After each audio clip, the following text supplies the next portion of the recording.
So James, we've seen some national records broken by Reliance athletes, especially Gurvinder and Animesh. So what are your thoughts on them, and how excited are you for the Asian athletics? Yeah, it's been a really good start to the year. You know, it's been a lot of hard work, and it's nice to see some results. You know, it's been many years coming. You know, it's not something that's happened overnight. You know, it's a bit of a revolution happening in sprints, and I think we're sort of hitting a sweet spot, if you like, in terms of the quality of athletes we've got, not just in Reliance but in the country at the moment, in certainly on the male side in the sprints. And nice to have a couple of national records with Gurinder and Animesh, and the relay was really satisfying because that was all four guys that trained together, and you know, getting that record as a team was really lovely. And I think that's really symbolic because, you know, that's something that shows it's not just one person doing it, it's four people doing it. And now we've got the opportunity to represent the nation, the Asian Championships in the relay, and first time in many years. So we're delighted, looking forward to hopefully coming back with a medal, fingers crossed. Your thoughts on Animesh and the kind of form he's been in this season, and the prospects he brings to Indian athletics in the coming years? Yeah, he's been really good this year. He's been very, very consistent. You know, he's been able to produce good times in all competitions, whether it's a big competition or a practice competition. And I think that consistency is you know, what gives you the confidence and perhaps even the belief that, you know, you can step it up another level, you know, when it matters. He's not scared of anybody. He just goes and competes. He runs his own race. He keeps things simple, and you know, I'm really confident that he can, you know, be in the medal zone at the Asian Champs in the individual.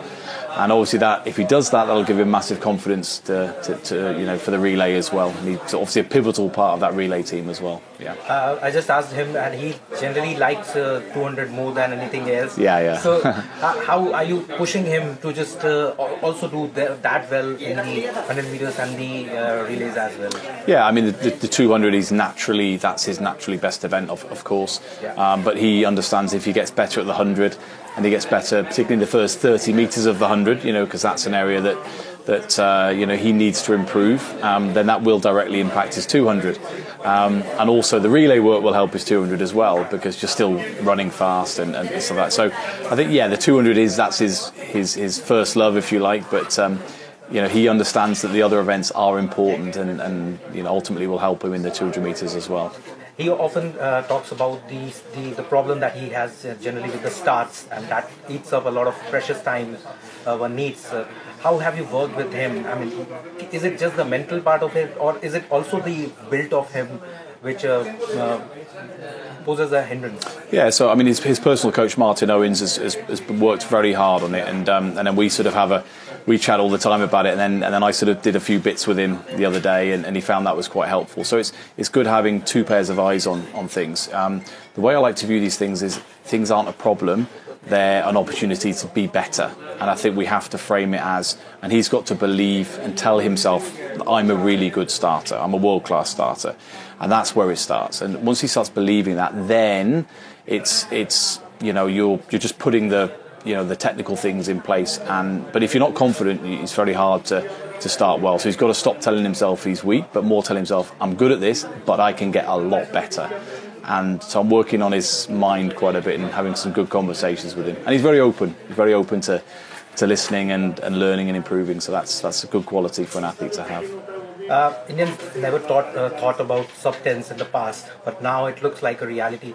What are your thoughts on it, and how close do you think Indian athletes are reaching that mark?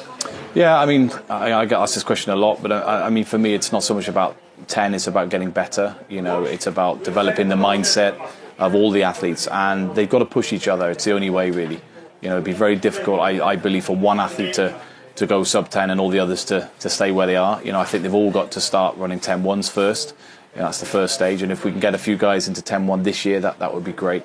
And then you could sort of next year, as you go into Asian Games, which is a huge year for us, and hopefully we can get into the 10-0s, and then who knows, perfect day, perfect weather, perfect conditions, perfect shape, then maybe someone will run under 10. So, but we look at more you know, what it takes to run under 10. How do we run under 10 rather than the numbers itself? You know, so we look at what the athlete needs to do in the gym, you know, what their technical profile needs to look like, you know, what their top speed needs to look like in training, and we sort of put the process, it's like a big jigsaw puzzle really, you know, you're putting all those pieces together, and then if the athlete's good enough and mentally strong enough, and the conditions have to be good, we need fast tracks, you know, we need some Mondo tracks in the country as well, so.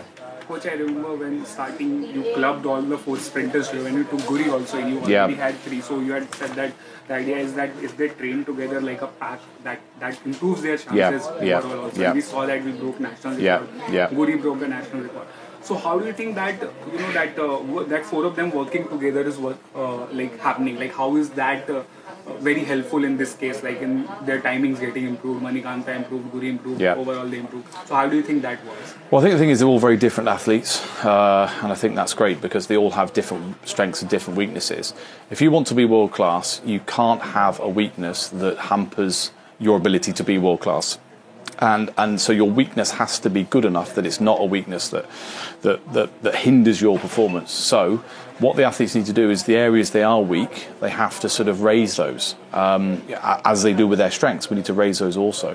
But the weakness is always your limiting factor. So whether the weakness is your natural speed or your strength or your technique or whatever else it is, that's what needs to get raised. So I tell them you've got to use your training partners, you know, and their strengths to make your weaknesses better. So that's the kind of party line, if you like.